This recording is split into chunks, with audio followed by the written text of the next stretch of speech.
En nuestro trabajo vamos a analizar la Catedral de Brasilia, haciendo hincapié en su forma y su interacción. La Catedral de Brasilia es una obra arquitectónica contemporánea realizada por el arquitecto Oscar Niemeyer en la década de los 50. A principios de 1950 se decidió crear una nueva capital para Brasil, que representará el poder del país latinoamericano. Este proyecto fue encargado al propio Niemeyer y al arquitecto Lúcio Costala para la construcción de la nueva ciudad. Niemeyer diseñó la Catedral de Nuestra Señora Aparecida, que fue comenzada en 1958 y terminada 12 años después. La obra presenta una planta centralizada de 60 metros de diámetro. Los materiales utilizados en la edificación fueron el hormigón armado y la fibra de vidrio para el vitral. Su techo de cristal mate comienza en la planta y cuenta con el apoyo de 16 columnas curvas.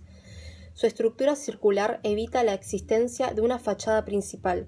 La estructura es el resultado de 16 idénticas columnas que pesan 90 toneladas. Representan dos manos moviéndose hacia el cielo. Por estar situada en la explanada de los ministerios, es decir, no en una zona residencial, la catedral no posee una comunidad fija y gran parte de los fieles que la frecuentan son turistas y trabajadores de la explanada. La catedral está abierta todos los días para visitas, con excepción de los horarios de misa. Podemos distinguir diferentes elementos: simetría, ritmo y eje. Simetría: se puede observar la simetría tanto radial y axial. En la simetría radial es vista desde arriba y la axial vista desde el plano horizontal. Su ritmo es el uso de 16 columnas en el exterior, tienen la misma forma, pero la posición varía. Su eje: posee un eje bien resaltado por una entrada subterránea hacia el plano deprimido. La estructura actúa como la de una cúpula.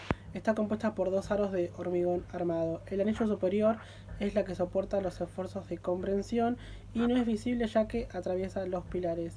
Y el anillo inferior es la que soporta los esfuerzos de tracción. La Catedral de Brasilia tiene 30 metros de alto y está compuesto por una base radial de 60 metros de diámetro y una sucesión de 16 hipérbolas que giran en torno a un eje y forman así una superficie cuádrica. En cuanto a su forma, en principio se entiende la estructura de la obra como una superficie cónica de una hiperboloide de una sola hoja. En la figura se ilustra una sección donde se observa la curva que constituye su perfil. Esta es el elemento generador de la superficie de la obra. El hiperboloide es una superficie de revolución generada por la rotación de una hipérbola alrededor de uno de sus ejes de simetría. Dependiendo del eje elegido, el hiperboloide puede ser de una o de dos hojas. En el caso de la catedral que elegimos, su forma coincide más con la hiperboloide de una sola hoja. El hiperboloide de una hoja es aquel que tiene dos de sus términos positivos y uno negativo, siendo este último el eje de rotación. Podemos reconocer que una superficie es de revolución, ya que al ser cortada en algunos de sus planos, da una circunferencia. El hiperboloide de una hoja también es considerada una superficie reglada, ya que está formada por infinitas rectas. Es considerada que es una superficie reglada si cada uno de los puntos de la misma pasa por una recta que está contenida totalmente en dicha superficie. También nuestra obra cuenta con 3 ejes y 3 planos de simetría que concurren en el centro de simetría de la hiperboloide. A simple vista podemos reconocer que 2 de los 3 planos que cortan el hiperboloide son hipérbolas, como indican las trazas de la superficie cuádrica. Las hipérbolas son el conjunto de puntos del plano tal que el valor de la diferencia de sus distancias a los dos puntos fijos F1 y F2, que son los focos, es una constante positiva.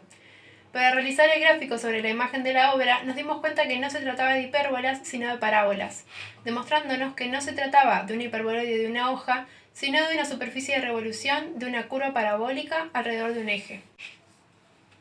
Si diferenciamos las secciones cónicas, veremos que una parábola es la sección cónica de excentricidad igual a 1, resultante de cortar un cono recto con un plano cuyo ángulo de inclinación respecto al eje de revolución del cono sea igual al representado por su generatriz.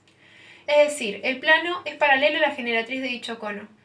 Una hipérbola es una curva abierta de dos ramas obtenida cortando un cono recto mediante un plano no necesariamente paralelo al eje de simetría y con ángulo menor que el de la generatriz respecto del eje de revolución. A simple vista se percibe la obra de Niemeyer como un hiperboloide de revolución de la hoja, superficie generada por la curva de hipérbola. Sin embargo, el análisis gráfico de la sección vertical del trabajo mostró que la generatriz no corresponde a una hipérbola, sino que dibuja una parábola curva. Quisimos encontrar cuál era la fórmula de dicha parábola generatriz de la superficie. Para eso, establecimos cuál era el vértice de nuestra parábola, a partir de una imagen escalada de las dimensiones de la obra, y a partir de esta planteamos la ecuación de la cuadrática en forma canónica.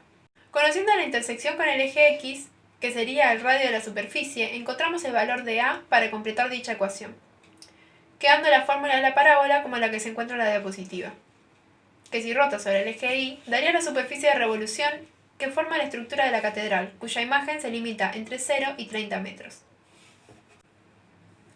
Posteriormente se calculó el promedio, la varianza y el desvío estándar, el cual indica qué tan dispersos están los datos respecto de la media.